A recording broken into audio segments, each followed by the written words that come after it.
Segment में हम बात करेंगे डॉक्टर चिन्नैया जंगम और आप एसोसिएट प्रोफेसर हैं कार्लेटन यूनिवर्सिटी के डिपार्टमेंट ऑफ हिस्ट्री में, जाने माने स्कॉलर हैं और आपकी किताब भी है Dalits and the making of modern India, जो कि ऑक्सफोर्ड यूनिवर्सिटी प्रेस ने छापा था 2017 का ये है।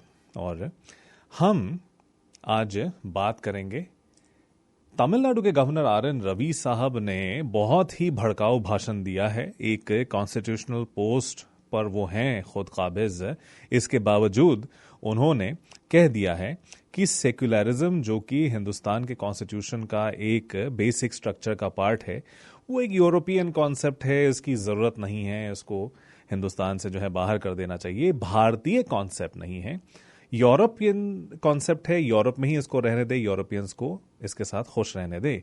हिंदुस्तान को धर्म से हम कैसे बाहर निकाल सकते हैं, वो उन्होंने कहा है। लेकिन इसको हम कैसे समझें, इसके लिए हमने न्योता दिया था डॉक्टर चिन्नैया जंगम साहब को और आप फोन लाइन पर हमारे साथ मौजूद हैं।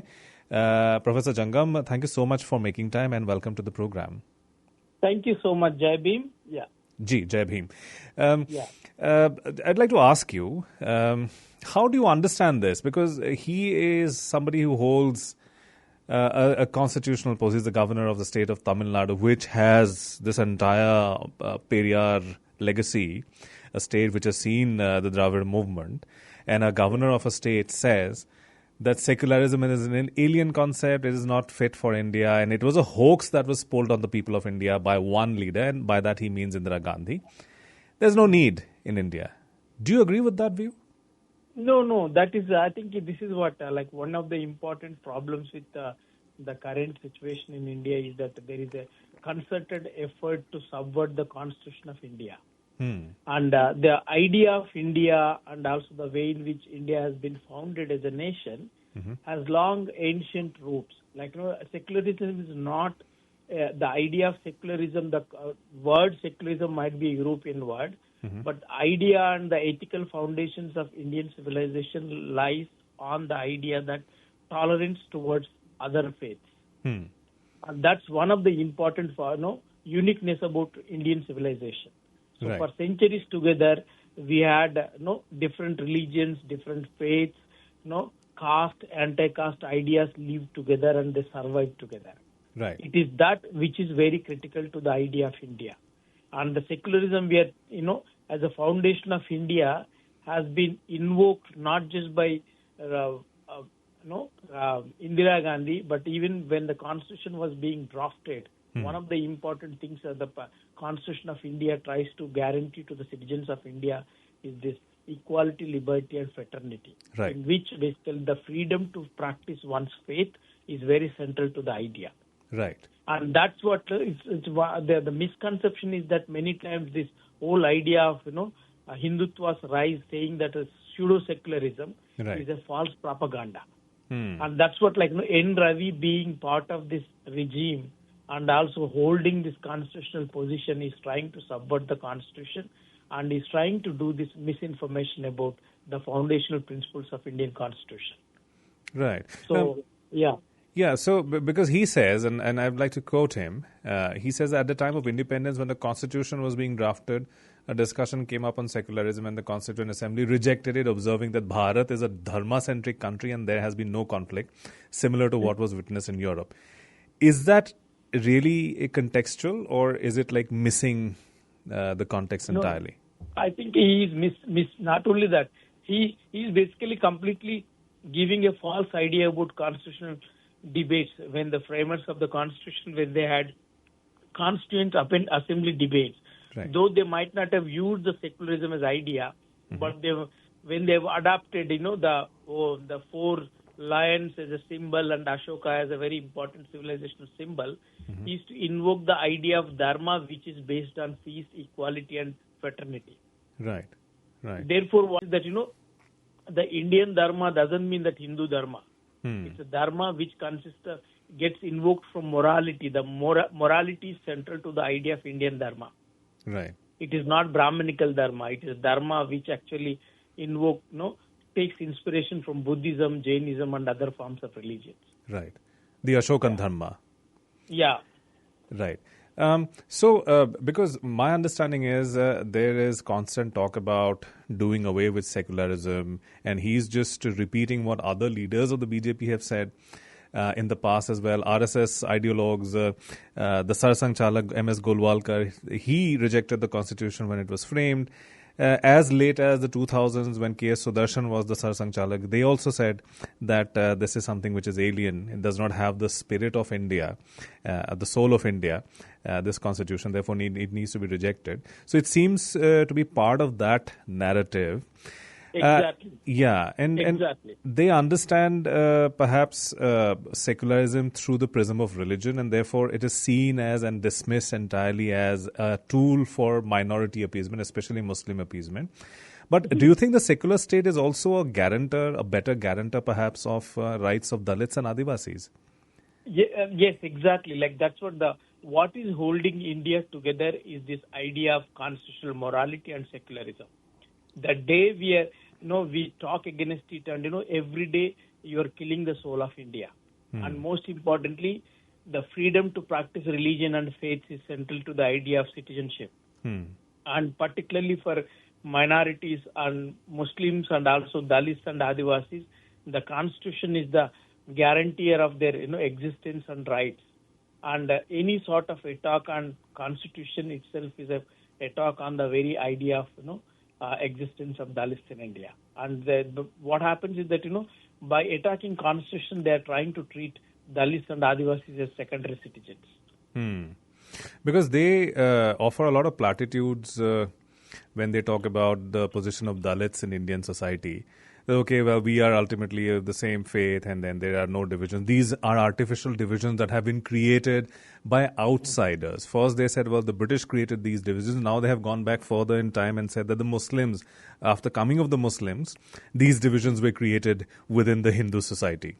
And we understand that, well, the history doesn't say anything like that. These are only selective interpretations. But do you think, Professor Jangam, that this needs to be taken seriously, because already there's talk about organizing just one election every 5 years. So one nation, one election, which was just being passed off as a keyword, is now there's a proposal which has been passed by the Union Cabinet, and now I think people have started taking it seriously. Something like this that D. Ravi has said should also be taken seriously, or just dismissed as just another political... These are all diversionary tactics. What is happening is that, I think the 24 elections have shown to the BJP its face, saying that people are no more taking what they're saying, and people are talking about real issues like unemployment, rising poverty, and prices, and all these things are becoming very important issues. And the opposition, if you look at I think we are going to have elections soon, and you will understand Haryana, Maharashtra, all these places, BJP is in back foot. And therefore, what is happening is that these are all diversionary tactics through which they are trying to divert the people's attention. Like you also might be seeing, like recently, this whole Tirupati Laddu issue. Yeah, absolutely, yeah. So what are they doing? They're basically politicizing the religion. They're not letting the religion to be in religious place. And these are the people who are elected to govern and deliver things to people. Right. Employment, education, health. These are the survival issues for majority of people in India. Right. Not the issue about whether you will have... No, I've never heard anyone in India tired of voting in India. Right. Indian citizens are so active participants that nowhere in the world you see that 70 to 80% of the population goes and votes so responsibly. Right. So no citizen is bored of voting 4 times or 5 times. Right. So these are all the way in which BJP is trying to divert the attention, people's attentions from real issues. Part of this, and particularly people at the helm of power, like governors and union ministers. You look at all the people who are giving all sorts of slogans and trying to divert. They are all the people, not day-to-day workers of BJP. It is these responsible leaders making irresponsible statements. Now, since you mentioned the BJP, sorry, but I didn't want to interrupt you, but just wanted to ask you a quick question. Now, when the BJP was forced to have this alliance and rely on the alliance, they've been talking about NDA and more about NDA and less about Modi 3. And neutral observers or liberal commentators were telling us that, well, BJP has allies like the TDP and the JDU, whose leaders, Chandrababu Naidu and Nitish Kumar, and even Pawan Kalyan of the JSP, they are secular people. They are not communal people, and therefore they will try to rein in the forces of the BJP. But the Tirupati Laddu issue has shown a different side to their politics. Is it something which was coming that people didn't want to see, or this is something you see as compulsion of being in an alliance with the BJP? No, it is not that. What happens is that, the way Indian society has been communalized and poisoned so much that, the communal politics and communal rhetoric has become central to many of the mainstream political parties. And it's surprising people like Chandrababu Naidu made a career as a man of development, man of vision, and man of IT, suddenly relying on laddus to survive. Can you imagine what kind of degradation has happened? And Janasena leader, I remember, when they Chiranjeevi and his brother came to politics, they were holding, photos of Ambedkar and Periyar and campaigning themselves as representatives of oppressed caste. Right. And these are the people, who have transformed themselves on pragmatic basis, and they also what happened. This is what you see, the political elite have nothing to offer to the people. That whole vacuum is coming out because they're at the end of the day unable to deliver. They're trying to go to these emotional issues of provoking people, communalizing people, and recent reports have come that no animal fat ghee was used in making laddus. That is the latest reports. Right. And why they have made so much of fuss about it, which has not been used, I don't understand. So that's what it's like. We have reached a sad state of affairs in India. The real issues of people are not being discussed, and everyday politicians are finding these emotive issues, and polarization is becoming central survival tactic of mainstream political parties. And it's such a we live in Canada. We see can you imagine we talk our Prime Minister going to a church and telling giving a sermon to people? Right. Yeah. So it's so sad to see that we live in first world. We understand how rarely a Prime Minister goes to a church and talks about Christianity and Christian religion. Do you think there has been a lumpenization of Indian politics? Because what you're saying is it seems like the entire society is now complicit. It is no longer about just a party or a few parties doing this kind of politics. It is across. That's why the criminals who are supposed to be in jails are in Parliament. Imagine what kind of debates happen in Parliament, what kind of issues are being discussed. You just observe. Sitting here, I feel ashamed that we elect these sort of people who don't have neither education nor culture to talk about people's suffering, everyday sufferings, and how Dalits are marginalized, how so many marginalized communities are suffering. They have nothing to offer in terms of giving them any sort of liberation. And what we have is that we are still worried about our temples and laddus, and they don't emancipate people, right? What you need is basic education, health, rights, protection, justice, equity. These are the issues, and they don't come to the nation's thing. Professor Jangam, are you hopeful that things can change? Because right now we have a government in India. The federal government is or let's say the party, the central party, the BJP. It is a majoritarian party or majoritarian government without an absolute majority. Yeah. Do you think a further erosion of their electoral base can improve things, or we have gone far down this road to even return now? I'm very hopeful, especially as we said earlier, that Indian electorates are very particular about exercising their democratic rights. And you see that, elections, last 2024 elections and the coming elections. And I think, that's what the unique things about Indian population and Indian people across the religion, Hindu, Muslim, Christian. We grew up in a country where Muslim are a Christian. Right. We went to same schools, we played with, we celebrated festivals and we played with each other.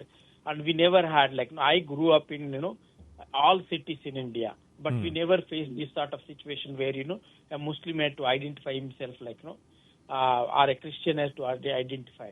Right. And that's what, India's biggest strength is its, the idea of tolerance and, multiculturalism.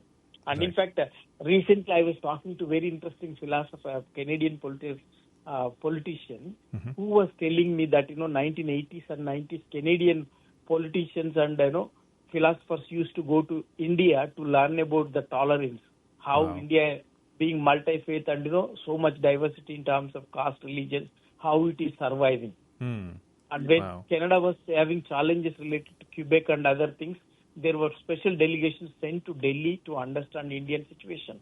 Why is it in India so poor and so diverse, still surviving as a democracy? Right. We were model at one time to the world. Now we are becoming shame to the world.